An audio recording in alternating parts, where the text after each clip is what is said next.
Hola, te damos la bienvenida a tu canal Sendero Victorioso. Le doy gracias a Dios por tu vida y porque estás escuchando este audio. En esta ocasión vamos a leer el libro Hechos de los Apóstoles, que dice así: la promesa del Espíritu Santo. En el primer tratado, oh Teófilo, hablé acerca de todas las cosas que Jesús comenzó a hacer y a enseñar, hasta el día en que fue recibido arriba, después de haber dado mandamientos por el Espíritu Santo a los apóstoles que había escogido, a quienes también, después de haber padecido, se presentó vivo con muchas pruebas indubitables, apareciéndoseles durante 40 días y hablándoles acerca del reino de Dios. Y estando juntos, les mandó que no se fueran de Jerusalén, sino que esperasen la promesa del Padre, la cual les dijo: oístes de mí. Porque Juan ciertamente bautizó con agua, mas vosotros seréis bautizados con el Espíritu Santo dentro de no muchos días. La ascensión. Entonces los que se habían reunido le preguntaron diciendo: Señor, ¿restaurarás el reino a Israel en este tiempo? Y les dijo: no os toca a vosotros saber los tiempos o las sazones que el Padre puso en una sola potestad, pero recibiréis poder cuando haya venido sobre vosotros el Espíritu Santo, y me seréis testigos en Jerusalén, en Judea, en Samaria y hasta lo último de la tierra. Y habiendo dicho estas cosas, viéndolo ellos, fue alzado y le recibió una nube que le ocultó de sus ojos.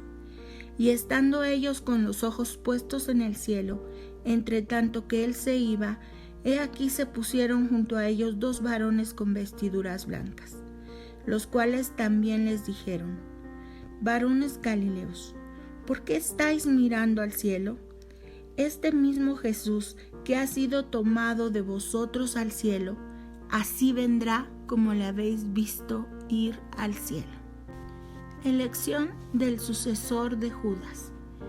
Entonces volvieron a Jerusalén desde el monte que se llama del Olivar, el cual está cerca de Jerusalén, camino de un día de reposo. Y entrados subieron al aposento alto donde moraban Pedro y Jacobo, Juan, Andrés, Felipe, Tomás, Bartolomé, Mateo, Jacobo hijo de Alfeo, Simón el celote y Judas hermano de Jacobo. Todos estos perseveraban unánimes en oración y ruego, con las mujeres y con María la madre de Jesús y con sus hermanos.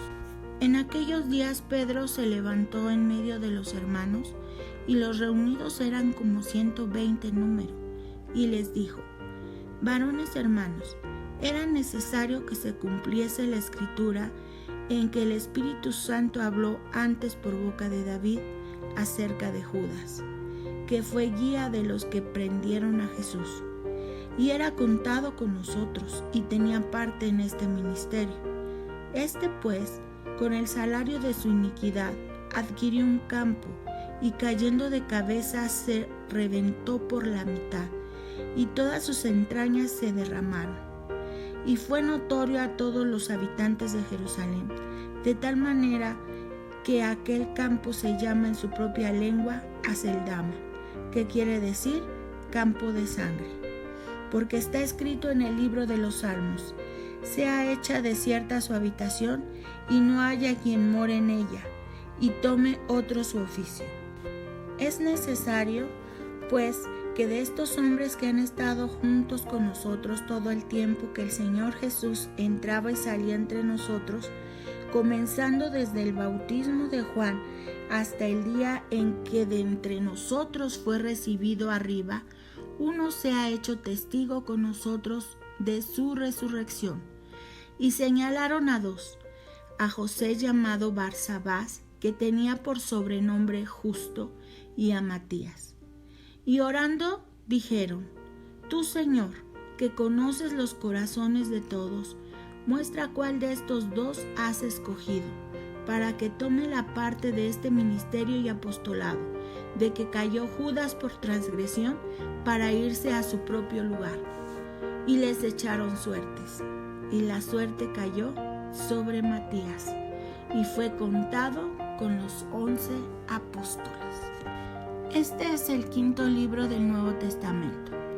Es conocido como Hechos de los Apóstoles, pero más bien su contenido refleja los hechos de Jesús y el Espíritu Santo a través de los apóstoles. Su autor fue Lucas, y es la continuación del Evangelio que también él escribió. Lucas recopiló la información que tuvo sobre los inicios de la propagación del cristianismo. Hechos comienza dando una introducción temática donde nos narra el momento donde Jesús se presenta vivo ante sus discípulos después de la crucifixión y es alzado ante sus ojos. A partir de este momento comienza la actividad del Espíritu Santo en la Iglesia, cuyo fundamento de fe es nuestro Señor Jesucristo. En este libro principalmente encontraremos narrados los sucesos protagonizados por Pedro y Pablo. Su propósito de Lucas es documentar los primeros pasos de la difusión del Evangelio de Jesucristo y el modo en que el Espíritu Santo impulsaba en aquel entonces el crecimiento de la Iglesia. Jerusalén es el lugar donde comienza la historia de la actividad apostólica. Allí se dan las primeras manifestaciones del Espíritu Santo. Allí muere Esteban. Allí se escuchan los primeros mensajes evangélicos y de allí parten los primeros enviados a anunciar fuera de los límites palestinos el mensaje de la salvación. El desarrollo de la iglesia en Jerusalén es atribuido a Pedro, y a Pablo fue el hombre capaz de proclamar a Jesucristo ante cuantos quisieran escucharlo. Pablo representa la energía interna del Evangelio, que llegó a alcanzar el corazón del Imperio Romano. Dicho acontecimiento pone el fin al libro de Hechos. No se puede precisar la fecha en la que fue escrito este libro. Muchos piensan que fue publicado unos 25 o 30 años después de la muerte de Pablo, probablemente en el año 80 después de Cristo. Lo que sí podemos afirmar es que así como Jesús se mostró a sus discípulos para que fuesen testigos oculares de que Él seguía vivo, nosotros hoy, en este tiempo, también somos testigos de que Jesús vive. Se muestra en nuestra vida, se muestra en nuestras alegrías y también en nuestras tristezas. Jesús vive y vivirá para siempre. Jesús a través del Espíritu Santo nos motiva a seguir y seguiremos siendo sus testigos en Jerusalén, en Judea y en Samaria y hasta lo último de la tierra. Este libro no tiene fin, porque Jesús sigue obrando en nosotros y seguirán ocurriendo hechos sorprendentes en la vida del hombre. Que el Señor te bendiga.